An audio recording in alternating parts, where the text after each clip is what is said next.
Time for Digital Ideas, and we're here with Nick Cadogan from Alcatel-Lucent. Welcome back, Nick. Thanks, Mike. It's great to be here. Well, you've written a paper about protecting your mobile access network. So what's happening in the market today that's affecting that part of the network? So as we all know, we are seeing ever-increasing data traffic volumes, which is in turn being supported by technology innovation with the goal of bringing the network closer to the user. So this will drastically increase the number of radio access sites, whether they be macro cells or small cells such as metro, enterprise, or residential, or carrier Wi-Fi. This creates an increased number of IP access points to the network that could be potentially exploited as an entry point by attackers. Also, the evolution to LTE is driving a flatter end-to-end IP network. So the flattening IP-based network architectures and the multitude of radio access sites could put the core network at risk. To mitigate these dangers, operators need to implement a security gateway, but they must do so while continuing to respond to the relentless demand for more ubiquitous and faster bandwidth.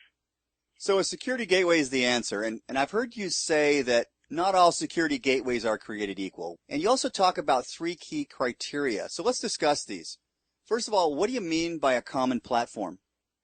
What we need to think about here is a common security model that lets operators interoperate effectively with any type of radio access site, whether it's access over a trusted or untrusted network.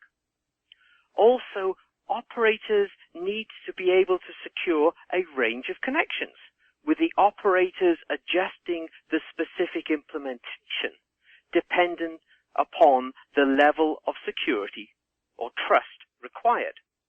For example, for trusted network, operators may or may not choose to implement IPsec.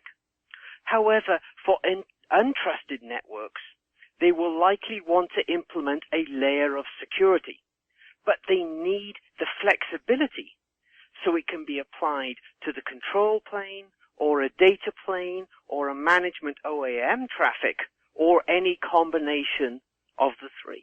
And finally, it is more efficient in terms of both OPEX and CAPEX to rely on a single solution to address these different requirements compared to implementing multiple single-purpose solutions. Nick, another thing you talk about is high-density throughput. Why is that important? So, Mike, with the throughput capabilities of the radio access technologies and the amount of radio access sites we are now thinking about being deployed as part of these ultra-broadband mobile access networks, this will have the impact of requiring probably tens, maybe hundreds of gigabits of IPsec throughput on the security gateways being deployed.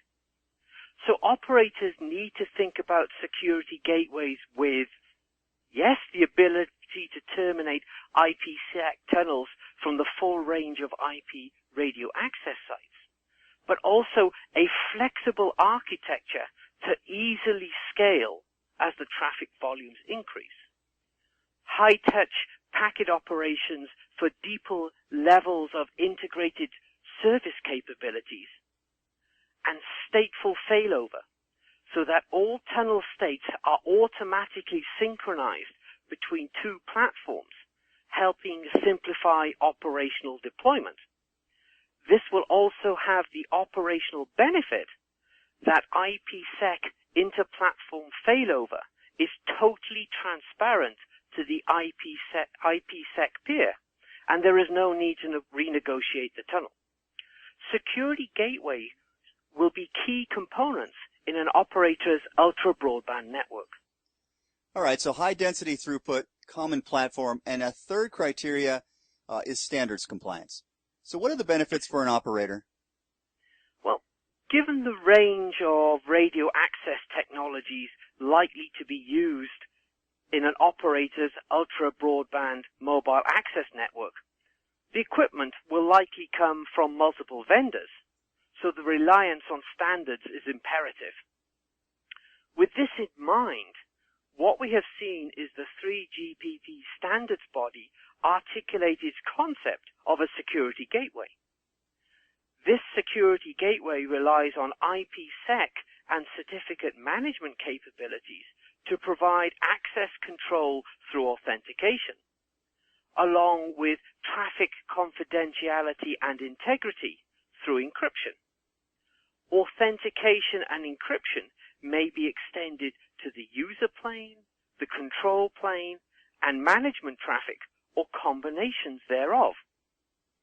Also, to complement what the 3GPP has outlined, other standards and protocols exist to help aid in securing communications, and a security gateway that can automate the process will be the most time and cost efficient.